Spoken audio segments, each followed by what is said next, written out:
It's recording. You guys can start when you're ready. Okay. Hi, this is Krista, and today we're going to talk about crime. Do you want me to introduce myself? And I'm here with Isabella. Can you please introduce yourself? Hi, my name is Isabella, and I am a broadcasting for a television student at Algonquin College. Okay, for the first question, what do you think is the most common type of crime that international students in Ottawa are likely to encounter? Okay, so I believe that there's a lot of fraud regarding places to live. I've heard a lot, like from my international student groups, I've heard a lot of people trying to understand if, like, the postings on Facebook or on like those sites that have houses are a fraud or if they're real. So I guess this is a big struggle for everyone who's coming in, depending on their background, especially. So I think finding a place to live with security that you're not going to be thrown out in the middle of the night, or that your landlord is a good person, is the biggest struggle an international student can have.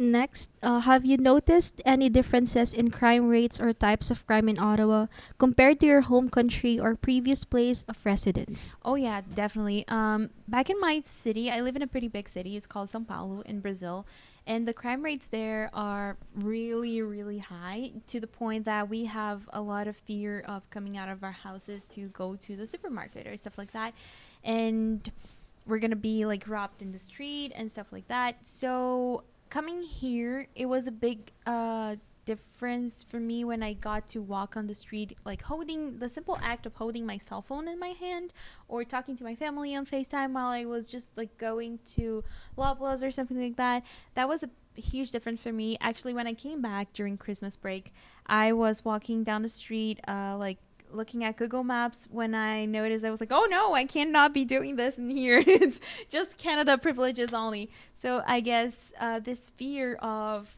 for my safety really doesn't exist as much in here as it did when I lived in Sao Paulo.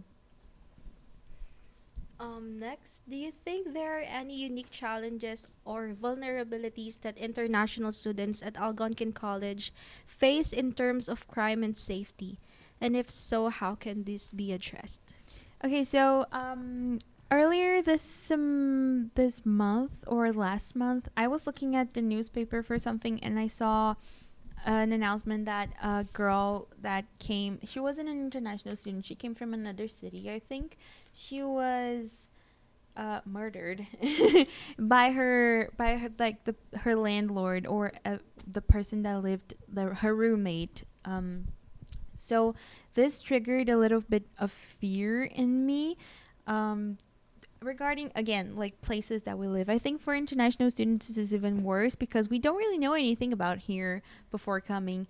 And so I think being in fear for your safety of where you're going to live, how you're going to do your transportation, how, if it's just if I can trust a bank or this other bank to put my money in, because it's especially, we have to be especially careful with that because we're dealing with like another currency.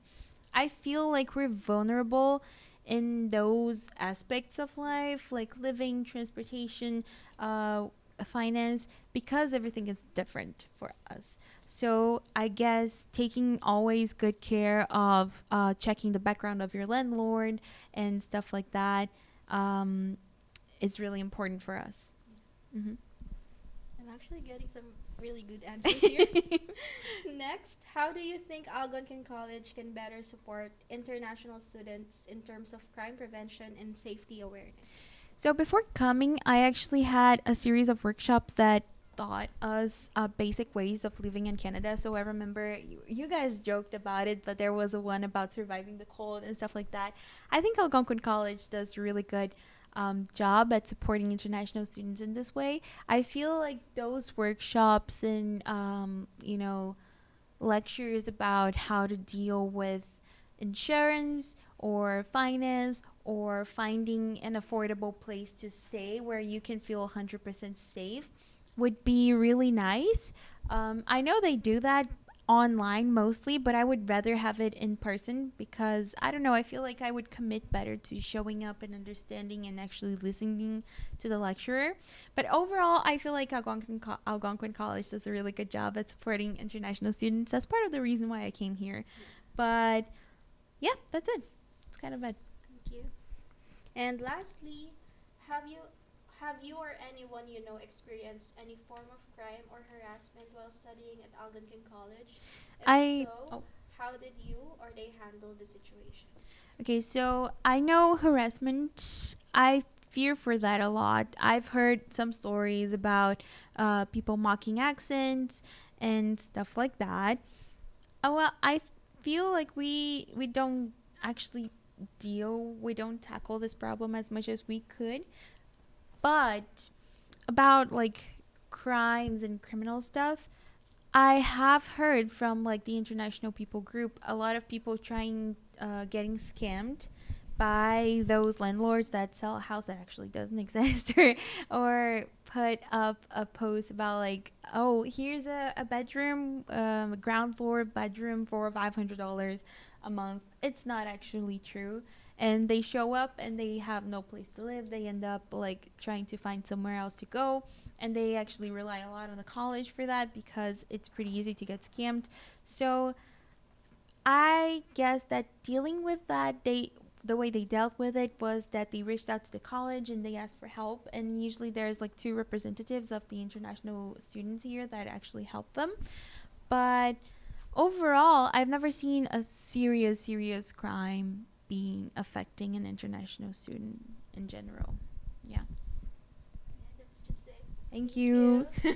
Thank you.